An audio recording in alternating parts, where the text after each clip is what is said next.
रामपुर नामक गांव में एक औरत रहती थी जिसका नाम जानकी था। जानकी के 2 बच्चे थे, रोहित और रीना। वो बहुत गरीबी में अपनी जिंदगी काट रहे थे। जब रोहित मजदूरी करके कुछ पैसे लेकर आता है तो उन्हें 2 वक्त का खाना मिल जाता है और रीना अभी छोटी थी। माँ, हमें रोजाना ये सूखी रोटी और दाल ही खाने को मिलती है। आप कभी अच्छी सब्जी क्यों नहीं बनाती? रीना बेटा, तू तो जानती है ना कि तेरा भाई जो काम करके लाता है उससे हमें यही खाने को मिलता है। माँ, जब मैं बड़ी हो जाऊंगी ना तो मैं आपको बड़े वाले रेस्टोरेंट में लेकर जाऊंगी। हाँ बेटा, तू जल्दी से बड़ी हो जा। शाम को रोहित जब घर आता है तो वो बहुत खुश होता है। भगवान की दया से माँ, मुझे नौकरी मिल गई।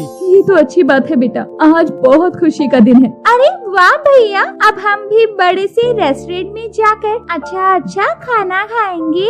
हाँ, क्यों नहीं माँ, लेकिन नौकरी के लिए मुझे शहर जाना होगा। ये क्या बोल रहा है बेटा, तेरे सिवा हमारा यहाँ है ही कौन? माँ परेशान मत हो, मैं कुछ दिनों के लिए जा रहा हूँ और नौकरी पक्की होते ही मैं तुम्हें और रीना को वहीं बुला लूंगा। रोहित एक पढ़ा लिखा लड़का था जिसे गरीबी के कारण गांव में मजदूरी करनी पड़ रही थी और अब उसे नौकरी मिल जाती है। वो गांव से शहर चला जाता है। ऐसे ही समय बीतता है और एक दिन रोहित शहर से वापस आता है। माँ, ओ माँ, देख तेरा बेटा वापस आ गया। कितना समय लगा दिया बेटा तूने, इस बार कितने दिन की छुट्टी पर घर आया है? जानकी के ये बोलने पर एक लड़की रोहित के पीछे से आगे आती है। ये कौन है बेटा? नमस्ते माँ जी। माँ, ये आपकी बहू आरती है। रोहित, तूने शहर जाकर शादी कर ली और हमें बताया तक नहीं। अरे माँ, आरती मेरे साथ नौकरी करती थी और आरती और मैं एक दूसरे को पसंद करने लगे और हमने शादी कर ली। मैं ये शादी नहीं मानती। माँ, ऐसा क्यों बोल रही हो? मैं आरती से बहुत प्यार करता हूँ। पता नहीं कौन है, कहाँ से आई है, किस खानदान की है, बिना जाने मैं इसे अपने घर की बहू नहीं मान सकती।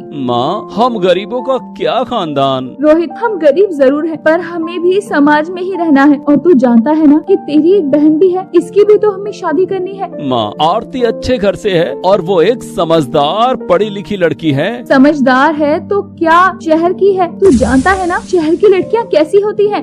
माँ जी, मैं शहर की भले ही हूँ पर अपने संस्कारों को अच्छे से जानती हूँ। हाँ, ठीक है। रीना, जा अपनी भाभी का गृह प्रवेश करवा दे। ये बोलकर जानकी चली जाती है और रीना पूजा की थाल लेकर आरती का गृह प्रवेश करवाती है। फिर दूसरा दिन होता। माँ, किचन में तो कुछ भी नहीं है, बस थोड़े से ही आलू पड़े हुए हैं। आलू की सब्जी बना ले। आज तो भाभी की पहली रसोई है और हमारी रसोई में तो कुछ है ही नहीं बनाने के लिए। तो क्या हुआ, वो आलू की सब्जी बना देगी। माँ, भाभी ना शहर से आई है, उन्होंने तो अच्छा खाना खाया होगा ना, वो यहाँ आकर इतना साधारण खाना खाएगी। चल, मैं बाहर आंगन में देखती हूँ, पालक हुआ तो मैं ले आती हूँ। जानकी बाहर से पालक लाती है और तभी आरती अपने कमरे से तैयार होकर निकलती है। नमस्ते माँ। नमस्ते। रीना, तुम क्या सोच रही हो खड़ी होकर? भाभी, आज आपकी पहली रसोई है और हमारे यहाँ तो रसोई में कुछ भी नहीं है, बस थोड़े से आलू हैं और ये पालक है। तो क्या हुआ रीना, मैं अपनी रसोई में पालक की सब्जी और आलू की सब्जी बना लेती हूँ। आरती खुशी से अपनी पहली रसोई में पालक की सब्जी और आलू की सब्जी बनाती है, फिर सबको परोसती है। पूरा परिवार मिलकर रूखी सूखी सब्जी और रोटी खा लेता है और रोहित कमरे में कहता है, आरती, मुझे माफ कर दो, मैं अभी यहाँ इतना ही काम कर रहा हूँ कि 2 वक्त का खाना ही मिल सके। तुम्हें शहर वाले आराम नहीं दे पा रहा हूँ, पर मैं कोशिश पूरी कर रहा हूँ। आप परेशान मत हो, मैं भी तो इस घर का हिस्सा हूँ, तो परिवार के सुख दुख में परिवार का साथ देना भी तो मेरा कर्तव्य है। ऐसे ही दिन बीतते हैं और आरती के ससुराल में वही रूखी सूखी दाल सब्जी बनती थी। वो रोज खा कर बोर हो जाती है और सोचती है, मैं तो कुछ दिन पहले ही यहाँ आई हूँ और ये दाल रोटी खाकर मैं थक गई हूँ। मेरे ससुराल वाले तो ये कब से खा रहे हैं, वो भी तो थक गए होंगे। मुझे भी रोहित की मदद करनी होगी। उनके गांव में थोड़े ही आगे आरती के दोस्त जतिन का ऑफिस था। आरती अपना सीवी लेकर नौकरी के लिए ऑफिस में जाती है। हेलो जतिन, कैसे हो? मैं ठीक हूँ, तुम बताओ आरती, इतने दिन बाद कैसे आना हुआ? ये मेरा सीवी है जतिन, मैं नौकरी के लिए आई हूँ। आरती, तुम्हारी तो शादी हो गई थी, तो तुम्हें नौकरी की क्या जरूरत? आरती जतिन को सब कुछ बताती है और जतिन ये सुनकर आरती को नौकरी दे देता है। आरती तुम परेशान मत हो, कल से तुम ऑफिस आ सकती हो। Thank you Jatin. आरती घर जाती है और रास्ते से मिठाई का डब्बा भी लेकर जाती है। आरती, तुम कहाँ से आ रही हो? माँ, मिठाई खाओ, कल से मैं नौकरी करने जाऊंगी। ठीक है बेटा।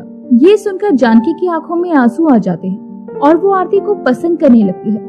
माँ, आप क्यों रो रही हो? ये तो खुशी की बात है ना। मैं रो नहीं रही हूँ, ये तो खुशी के आंसू हैं। मुझे माफ कर दे बेटा, मैंने तुझे गलत समझा। नहीं माँ, आपको माफी मांगने की जरूरत नहीं है। जानकी सोचती है कि मैं तो शहर की मगरूर लड़की इसे समझती थी, पर ये तो बहुत समझदार है। ऐसे ही काम करते करते आरती को पूरा महीना बीत जाता है और उसे तनख्वाह मिलती है। वो बहुत खुश होती है। आज मेरी पहली तनख्वाह मिली है, घर वालों को अच्छे से रेस्टोरेंट में ले जाकर खाना खिलाऊंगी और घर में राशन भी भरवाना है। ऐसा सोचते हुए आरती घर आ रही थी। घर पहुंचकर आरती सभी घर वालों के साथ एक बड़े से रेस्टोरेंट में जाती है और सभी टेबल पर बैठते हैं। तभी वेटर आता है। मैम, आपका ऑर्डर क्या है? ऑर्डर दे दीजिए। माँ, आप क्या खाएंगे? जो खाना है वो ऑर्डर कर दीजिए। आरती की खुशी देखते हुए सभी घर वाले अपनी मनपसंद की चीजें ऑर्डर करते हैं। वीना अपनी मनपसंद पाव भाजी ऑर्डर करती है, जानकी शाही हलवा मंगवाती है और रोहित और आरती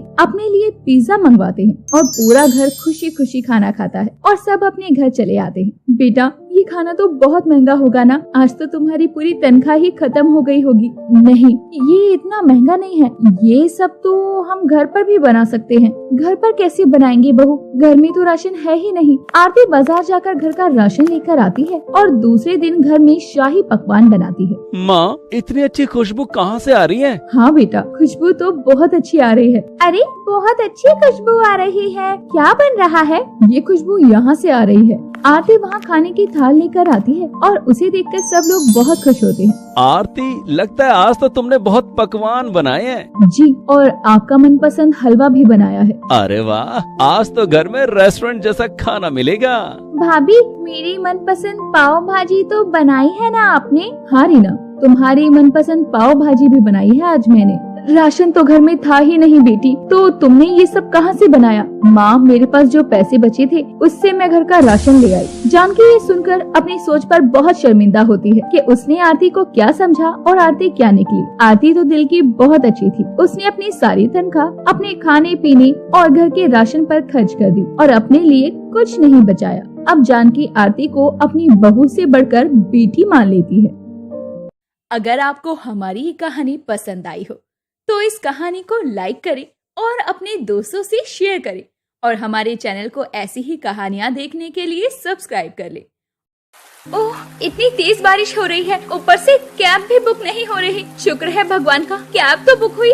बारिश तो और बढ़ती ही जा रही है, बस अब ये कैंसिल ना हो जाए। ये है नेहा, जो कि एक कंपनी में काम करती है और किसी प्रोजेक्ट की वजह से आज उसे घर जाने में देर हो गई। रात में अचानक मूसलाधार बारिश शुरू हो गई। इस वजह से नेहा को ना ही कोई ऑटो मिल रहा था और ना ही कोई कैब। सारे ड्राइवर कैब कैंसिल कर रहे थे। बड़ी मुश्किल से उसे एक कैब मिलती है, वो भी शेयरिंग कैब होती है और नेहा जल्दी से उस कैब में बैठ जाती है। कैब में पहले से एक सवारी बैठी थी, जो था एक छोटी हाइट का लड़का। कैब में ना तो नेहा बोली और ना ही वो लड़का, और कुछ ही देर में नेहा का घर आ जाता है। नेहा कैब से उतरते ही जल्दी से घर जाती है। नेहा बेटा, आज तुमने ऑफिस से आने में बहुत देर लगा दी। कहाँ रह गई थी तुम? मुझे बहुत चिंता हो रही थी, ऊपर से मौसम खराब हो रहा था। अरे मम्मी, ऑफिस में आज बहुत काम था, इसलिए देर हो गई और फिर इतनी तेज बारिश शुरू हो गई थी, कुछ मिल ही नहीं रहा था। फिर आप बताओ मैं क्या करती? बड़ी मुश्किल से कैब मिली और मैं घर पहुँची। मम्मी, मुझे भूख लगी है, कुछ खाने को दे दो ना प्लीज। अगले दिन नेहा जब ऑफिस के लिए तैयार हो रही थी तो वो बहुत परेशान थी। तुम इतनी परेशान क्यों हो बेटा?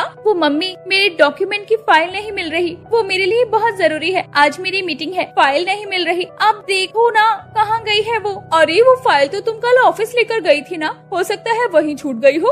हाँ, ऐसा हो सकता है, ऑफिस जाकर ढूंढती हूँ। नेहा ऑफिस जाती है और फाइल ढूंढने लगती है और उसे वहाँ पर भी फाइल नहीं मिलती। कुछ ही देर में नेहा की मीटिंग शुरू हो जाती है, जिसमें उस फाइल की जरूरत थी। अचानक वो लड़का नेहा के ऑफिस आ जाता है, जो रात को कैब में बैठा था, और वो नेहा से मिलता है। जी नमस्ते, मेरा नाम वंश है। रात में आप मेरे साथ शेयर कैब में बैठे थे और आप अपनी फाइल कैब में ही भूल गई थी। और मेरे पास आपके घर का तो नंबर था ही नहीं, लेकिन ऑफिस का एड्रेस फाइल में ही था, तो इसीलिए मैं इधर आ गया। ये लीजिए आपकी फाइल। हाँ हाँ, मुझे याद है। थैंक यू सो मच कि आपने मेरी फाइल को इतना संभाल के रखा। तभी ऑफिस का स्टाफ वंश की हाइट देखकर हंसने लगता है। अबे यार, ये तो बोना है, कितनी छोटी हाइट है इसकी। हाँ देखो तो, पर नेहा से मिलने क्यों आया है? ये नेहा का बॉयफ्रेंड तो नहीं? सब हंस रहे थे और नेहा और वंश सबकी बातें सुन रहे थे। अब वंश चुपचाप वहाँ से चला जाता है और कुछ देर के बाद नेहा को पता चलता है कि उसके लिए एक बहुत अच्छे घर का रिश्ता आया है। अरे बहन जी, आप यकीन तो करो, लड़का बहुत अच्छा है और मेहनती है। आपकी बेटी उस घर में राज करेगी और खुश रहेगी। और ये सावित्री जी, लड़के की हाइट बहुत छोटी है, हमारे नेहा के मुकाबले तो उसकी हाइट बहुत कम है। अरे सब बहुत बातें बनाएंगे, आप ये रिश्ता छोड़ो, कोई और रिश्ता देखो। अच्छा ठीक है। आंटी जी,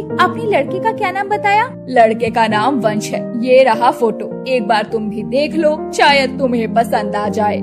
जैसे ही नेहा उस लड़के की फोटो देखती है तो वो उसे पहचान जाती है कि ये तो वही लड़का है जो उसके साथ कैब में बैठा था और उसके ऑफिस फाइल वापस करने भी आया था। इस बारे में वो अपनी माँ को बताती है और उसे समझाती है कि लड़का बहुत अच्छा है और वो उसी से शादी करना चाहती है। नेहा के बहुत समझाने पर उसकी माँ शादी के लिए मान जाती है और जब वंश नेहा से मिलता है तो वो हैरान हो जाता है कि वो वही लड़की है जिसने उससे शादी के लिए हाँ बोला है। तुम तो जानती ही हो कि मेरी हाइट कम है, मैं बहुत छोटा हूँ, फिर भी तुमने शादी के लिए हाँ क्यों कह दिया? वो तो मेरी मम्मी है जो बार बार मेरा रिश्ता भेजती रहती है। मुझे भी पता है कि कोई भी लड़की मुझसे शादी करने के लिए आसानी से हाँ नहीं कहेगी। नेहा, तुम्हें तो मुझसे काफी अच्छे लड़के मिल जाएंगे, अभी भी टाइम है, तुम शादी के लिए मना कर दो। वंश, मैं आपका नेचर देखकर आपको पसंद कर चुकी हूँ, मुझे ये नहीं पता कि आप मुझे पसंद करते हो या नहीं। ऐसी बात नहीं है नेहा, तुम जैसी लड़के का लाइफ पार्टनर बनना तो बहुत सौभाग्य की बात है। हाँ, तो बस मुझे आपसे ही शादी करनी है, ये मैंने सोच लिया। कुछ ही दिनों में नेहा और वंश की शादी हो जाती है। शादी में सभी नेहा और वंश की जोड़ी को देखकर बहुत बातें बना रहे थे, लेकिन उससे नेहा को कोई फर्क नहीं पड़ रहा था। अरे सुनीता बहन जी, आपको अपनी नेहा के लिए इतनी छोटी हाइट का लड़का ही मिला क्या? आपकी नेहा तो देखने में सुंदर है, लंबी है, चौड़ी है, उसके जैसी हाइट का लड़का ढूंढते, ये कैसा छोटी हाइट का लड़का ढूंढ दिया? तभी एक बच्चा आकर सुनीता से बोलता है, आंटी जी, आपको स्टेज पर बुला रहे हैं। मैं अभी आती हूँ, मुझे बुला रहे हैं, आप लोग कुछ लीजिए। नेहा के जब ऑफिस के फ्रेंड आते हैं तो वो भी उनकी जोड़ी देखकर बातें बनाने लगते हैं। अरे नेहा, ये तो वही लड़का है ना जो उस दिन तुम्हारी फाइल देने ऑफिस आया था? तुमने भी क्या पसंद किया इतनी छोटी हाइट की लड़की को? कम से कम अपनी बराबर की हाइट का लड़का तो चुनती। स्वीटी प्लीज ऐसा कुछ मत बोलो, तुम लोग शादी में आए हो ना, तो मैं नहीं चाहती कि तुम लोग ऐसी कोई भी बात करो, और मैं तुम्हें अपना अच्छा दोस्त मानती हूँ, तो तुम हमारे रिश्ते को खराब मत करो। तुम सब खाना खाकर जाना। नेहा ने सबको चुप करवा दिया। नेहा की शादी हो गई, उसने सबकी बातों को अनसुना कर दिया और शादी के बाद नई नवेली दुल्हन बनकर वो वंश के साथ घर में आ गई। मुंह दिखाई की रस्म के बाद नेहा की सास उसके कमरे में आकर बोलती है, नेहा बहू, तुमने पैकिंग नहीं की क्या? पैकिंग में जूली तुम्हारी मदद कर देगी। सूट तो वहाँ कोई पहनता नहीं है, तो भारी साड़ियाँ ही रख लेना। तुम अभी नई नवेली दुल्हन हो, सब तुम्हें देखेंगे। जूली चल, तू भाभी की मदद कर दे, अगले 2 घंटे में निकलना है हमें, वरना तेरे बाबूजी शाम को शोर मचाने लग जाएंगे और घर को सर पे उठा देंगे। जूली, तू तो जानती ही है कि उनके मित्र के यहाँ कुछ भी होता है तो तुम्हारे बाबूजी समय से पहले पहुँचना पसंद करते हैं, और हम में से किसी ने भी ज्यादा देर कर दी तो तेरे बाबूजी पूरा घर सर पर उठा लेंगे। माँ तुम जाओ, मैं भाभी की मदद करती हूँ। और वो वंश भैया कहाँ है? सुबह से भाभी अकेली बैठी है, अभी तक उनसे मिलने भी नहीं आई। अरे तुम्हारे बाबूजी तुम्हारे भैया को हलवाई की दुकान पर देसी घी की मिठाई लेने भेज चुके हैं, तो सुबह से वही बनवा रहा है। कल ही नेहा अपने ससुराल आई और आज उसके ससुराल वाले उसे किसी और की शादी में लेकर जा रहे थे, जिस वजह से नेहा वंश को जानती तो थी, लेकिन शादी के बाद से अभी तक वो वंश से मिली तक नहीं थी। वो सब ट्रेन से गांव जा रहे थे। कुछ ही घंटे में ट्रेन ने गांव में ले जाकर उन्हें छोड़ दिया। गांव पहुंचते ही सबने नेहा को घेर लिया, क्योंकि नेहा एक नई नवेली दुल्हन जो थी। हम सब औरतें एक साथ सो जाएंगी। नेहा बहू, तुम जूली के बिस्तर पर सो जाना। अरे ये बिजली कैसे कड़कने लगी, लगता है बहुत तेज बारिश आने वाली है। ठीक है मम्मी जी। रात हो चुकी थी और बारिश भी होने लगती है। सभी मेहमान सो गए थे, लेकिन नेहा और वंश की आंखों में तो नींद ही नहीं थी। वो दोनों अपने मोबाइल से मैसेज पर एक दूसरे से बातें कर रहे थे। उनके लिए ये शादी की पहली रात थी, यानी सुहाग रात थी। दोनों अलग अलग बिस्तर पर सोए हुए थे। तभी वंश ने मैसेज में लिखा, यहाँ तो सब सो चुके हैं, अगर वहाँ भी सब सो चुके हैं तो कुछ देर के लिए बाहर आंगन में आओ ना। ठीक है, मैं आती हूँ। नेहा किसी तरह बाहर आती है, जहाँ पहले से ही वंश खड़ा था। बहुत बारिश हो रही है, हम दोनों भीग जाएंगे। एक काम करते हैं, वो सामने झोपड़ी में चलते हैं, वहाँ घास फूस की छत है, वहाँ बारिश से बच जाएंगे। उसके बाद वंश नेहा का हाथ पकड़कर उसे झोपड़ी में ले जाता है। नेहा को डर तो लग रहा था, लेकिन उसे वंश का साथ पाकर बहुत खुशी हो रही थी। झोपड़ी में पहुंचने के बाद वंश उसे प्यार भरी नजरों से देख रहा था। इतने में ही नेहा चिल्ला पड़ती है, चूहा चूहा देखो चूहा। अरे चूहा तो भाग गया, पर लेकिन एक फायदा हो गया, तुम मेरे करीब आ गई। ये सुनकर नेहा शर्मा जाती है और फिर अचानक से बिजली की कड़कड़ाहट से नेहा डर जाती है और वंश फिर से उससे लिपट जाता है। वो पल खुशनुमा बन जाता है और बारिश में नेहा और वंश की सुहाग रात एक यादगार रात बन जाती है। आपको इस कहानी में कौन सा हिस्सा सबसे अच्छा लगा, हमें कमेंट में बताना ना भूलें। अगर आपको हमारी ये कहानी पसंद आई हो तो इस कहानी को लाइक करें और अपने दोस्तों से शेयर करें और हमारे चैनल को ऐसी ही कहानियाँ देखने के लिए सब्सक्राइब कर लें और इसी कहानी का पार्ट 2 देखने के लिए कमेंट करें पार्ट 2 लिखकर।